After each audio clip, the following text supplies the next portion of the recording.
وہ اس لیے کہ جس طرح سر نے اسے لڑکی کہا تھا، مگر وہ کسی بھی زاویے سے ایک لڑکی نہیں لگتی تھی سوائے اپنے بہت زیادہ دبلے پتلے سراپے سے۔ اس کا چہرہ کچھ سانولا تھا اور نین نقش بھی عام سے تھے، اور اس کے چہرے پر بے شمار جھریاں پڑی ہوئی تھیں۔ ہاتھ اور پاؤں کی ہڈیاں نکلی ہوئی تھیں، جس سے وہ ایک لڑکی نہیں بلکہ ایک بوڑھی عورت معلوم ہوتی تھی۔ اسی لیے سر کی اس عورت کو لڑکی کہنے پر مجھے ہنسی آ رہی تھی۔ میں کافی سنجیدہ سا بندہ تھا، مگر اس وقت میرا رویہ کم عمر لڑکوں جیسا تھا، جس کا احساس ہوتے میں نے جلدی سے دوبارہ اپنے چہرے کے تاثرات چھپائے تھے۔ اس کا پہناوا اور اس کی شکل و صورت سے جھلکتا کھردرا پن سب کو اپنی طرف متوجہ کر رہا تھا۔ وہ حفصہ نامی لڑکی ہمارے آفس آئی تو میں نے سوچا کہ اس کا ابھی کسی آفس میں کام کرنے کا پہلا تجربہ ہے، تو اس لیے وہ ان آفس کے اندر کے ماحول کو نہیں جانتی۔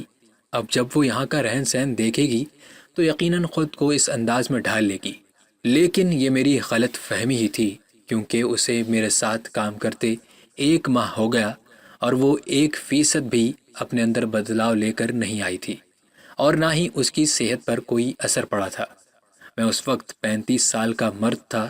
میں نے خود کو کافی مینٹین کر کے رکھا ہوا تھا، اسی لیے اپنی عمر سے بہت کم کا دکھتا تھا، مگر وہ لڑکی حفصہ ابھی 26-27 سال کی تھی، اور جب مجھے اس کی عمر کا پتہ چلا تھا تو تب بھی میں یقین نہیں کر پایا تھا، کیونکہ وہ لڑکی اپنے ظاہری حلیے، صحت اور کچھ اپنی شکل و صورت کے حساب سے بہت بڑی عمر کی لگتی تھی۔ وقت گزرنے کے ساتھ ہم دونوں ایک دوسرے کو بہت اچھے سے سمجھنے لگے تھے۔ جو بھی تھا، میں اس کی ایک بات کا بہت اچھے سے قائل ہو گیا تھا کہ وہ بہت ہوشیار اور ذہین تھی، ہر بات اور کام کو بہت اچھے سے سمجھ لیتی تھی۔ کچھ اور وقت گزرا تو مجھ پر ایک اور انکشاف ہوا، جس سے مجھے ہنسی بھی آتی اور تھوڑا افسوس بھی ہوتا، لیکن میں اس افسوس میں اپنی زندگی برباد نہیں کر سکتا تھا۔ اس انکشاف سے پہلے مجھے تھوڑا تھوڑا شک ہوا تھا۔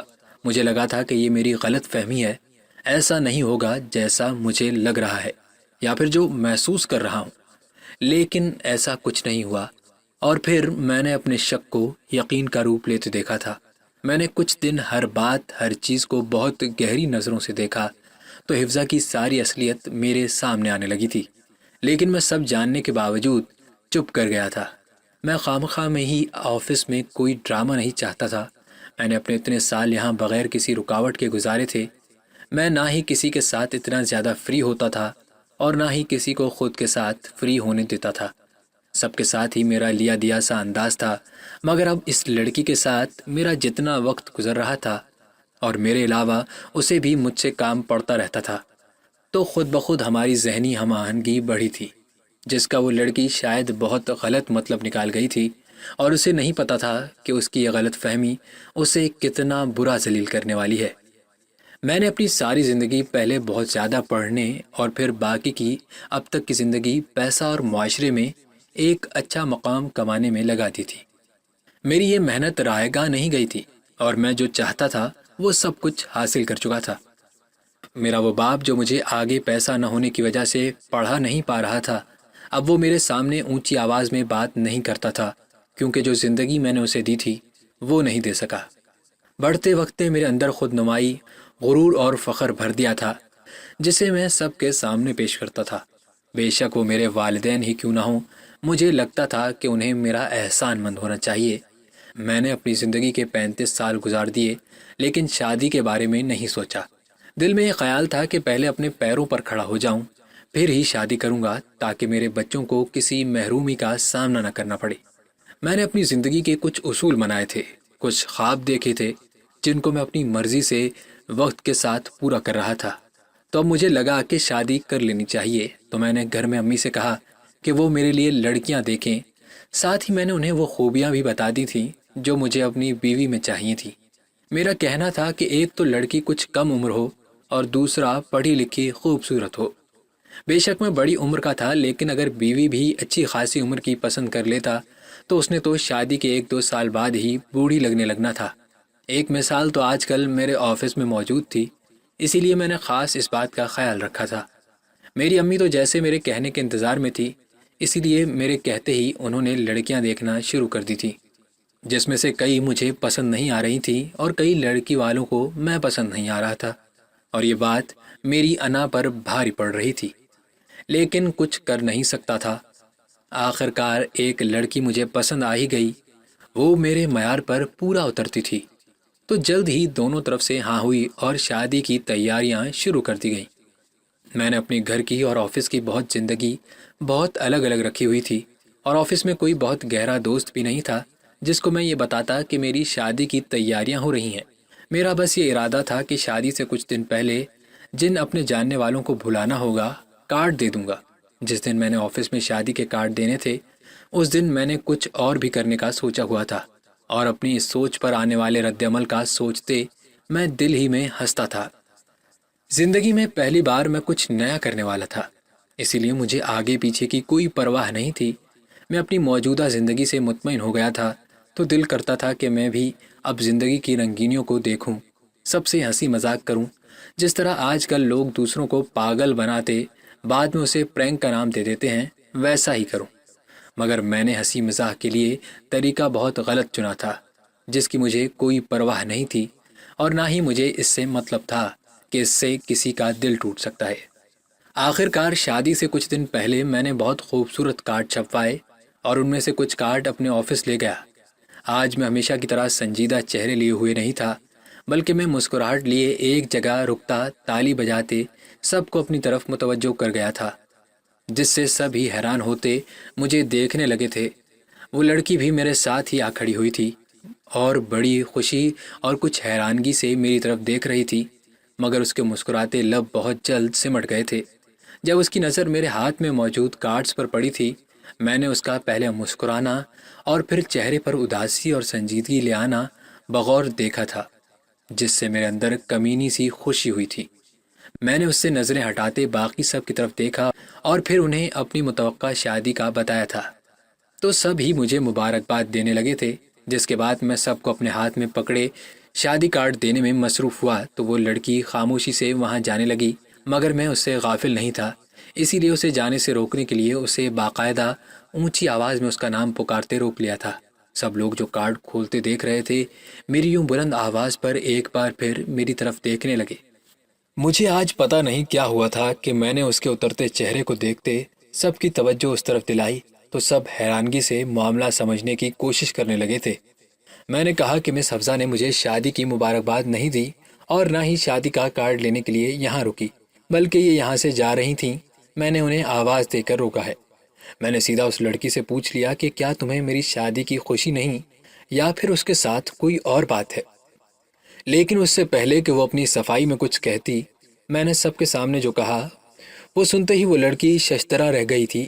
اس لیے اس لڑکی کی طرف حقارت سے دیکھتے میں نے کہا، لوگوں آپ کو پتہ ہے مس حفصہ مجھے پسند کرنے لگی تھیں۔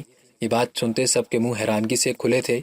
میں نے مزید کہا کہ یہ خود کی اصلیت بھولتے میری طرف بڑھ رہی تھیں، انہیں یہ خیال ہی نہیں آیا کہ ان کا اور میرا کوئی جوڑ نہیں ہے۔ مجھ پر یہ انکشاف کافی دن پہلے ہوا تھا، جس پر مجھے بہت غصہ آیا تھا کہ وہ لڑکی ایسا سوچ بھی کیسے سکتی ہے، اسی لیے میں نے آج سب کے سامنے اس کا بھانڈا پھوڑ دیا تھا۔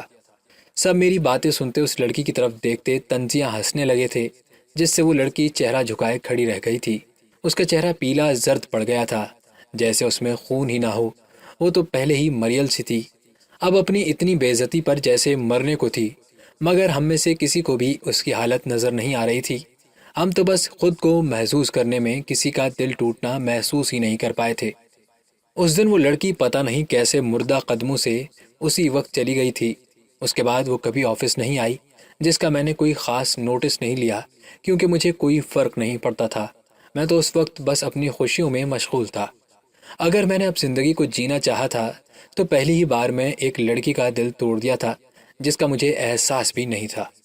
مگر ایک دن میری اس سنگ دلی نے ہی مجھے منہ کے بل گرانا تھا، مگر شاید تب میرے ہاتھ سوائے پچھتاوے کے کچھ ہاتھ نہیں آنا تھا۔ میں ایک بے حصہ انسان تھا، کسی کے جذبات اور احساسات مجھ پر کوئی اثر نہیں کرتے تھے، اسی لیے اس دن لڑکی کی حالت اور بعد کی زندگی کے بارے میں نے کچھ نہیں سوچا تھا، اور نہ ہی جانتا تھا کہ وہ یہ نوکری کس مجبوری کے تحت کر رہی تھی۔ میں جو یہ سوچتا تھا کہ میں اپنی مرضی سے زندگی گزار رہا ہوں، جب جو چاہے کر سکتا ہوں، میری یہ اکڑ ایک دن ختم ہو گئی تھی جب شادی سے کچھ دن پہلے جس لڑکی سے میری شادی ہو رہی تھی، وہ لڑکی اچانک انتقال کر گئی، جس کی وجہ سے اس لڑکی کے گھر والوں کو تو دھچکا لگا ہی تھا، ہم سب بھی بہت دکھی ہو گئے تھے، لیکن چونکہ اس لڑکی سے ابھی کوئی دل وابستگی نہیں تھی، اسی لیے جلد ہی اپنے معمول پر آ گئے۔ جس کو شادی کا بلاوا دیا گیا تھا سب کو منع کر دیا گیا، مگر اب اماں زیادہ دیر نہیں کرنا چاہتی تھیں اور نہ ہی میں شادی میں مزید تاخیر چاہتا تھا۔ اسی لیے 1 ماہ بعد ہی امی پھر سے رشتہ ڈھونڈ مہم شروع کر چکی تھی، مگر اب لڑکی ملنا تھوڑا مشکل لگنے لگا تھا۔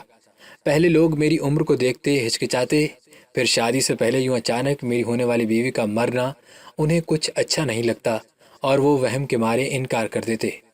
مگر امی کی کوشش رنگ لائی اور پھر سے ایک لڑکی انہیں پسند آ گئی۔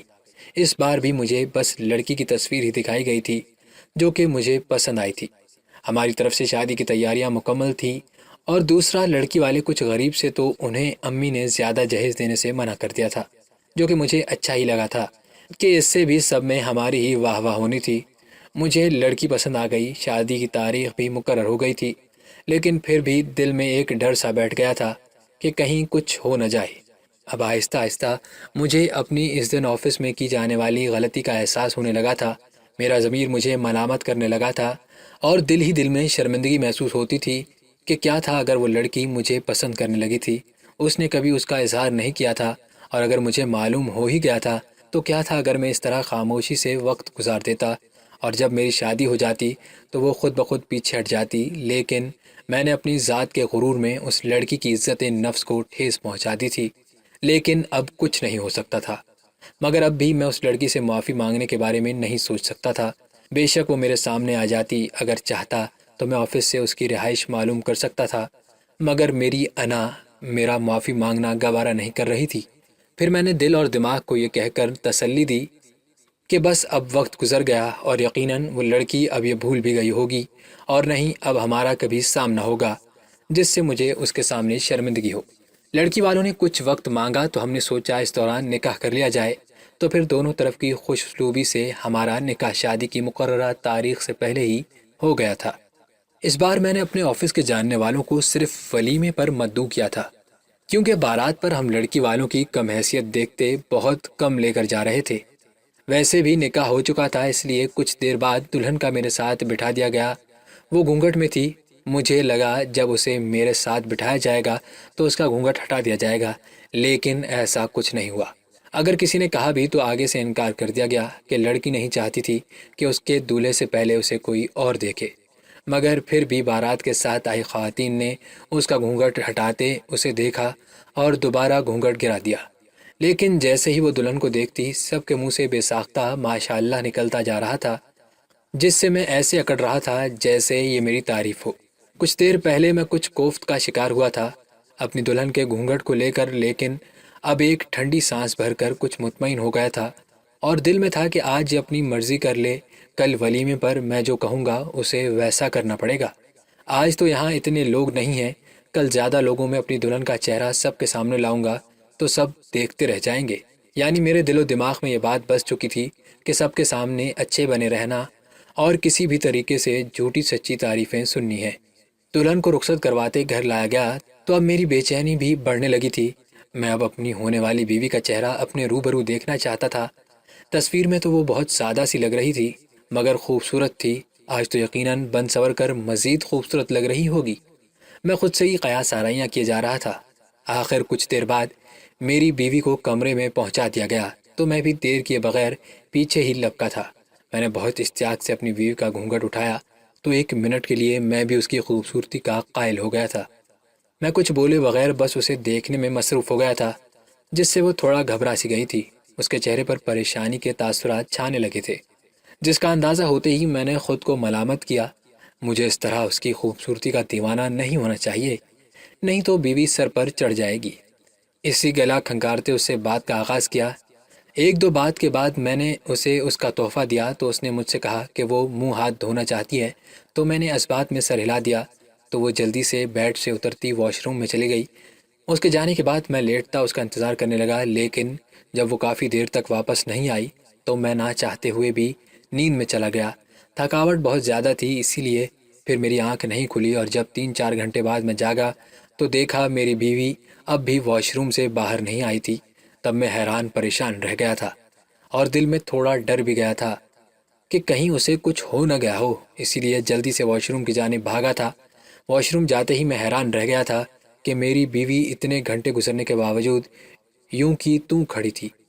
ساتھ مجھے اس پر غصہ بھی آ رہا تھا جو منہ دھونے کے بہانے واش روم میں گھس بیٹھی تھی۔ پتہ نہیں اس کے ساتھ کیا مسئلہ تھا۔ اس سے پہلے کہ میں اس سے اس سب کی وجہ پوچھتا، میری نظر اس کے ماتھے پر پڑی تھی۔ یہاں پر مجھے کچھ غیر معمولی نظر آ رہا تھا۔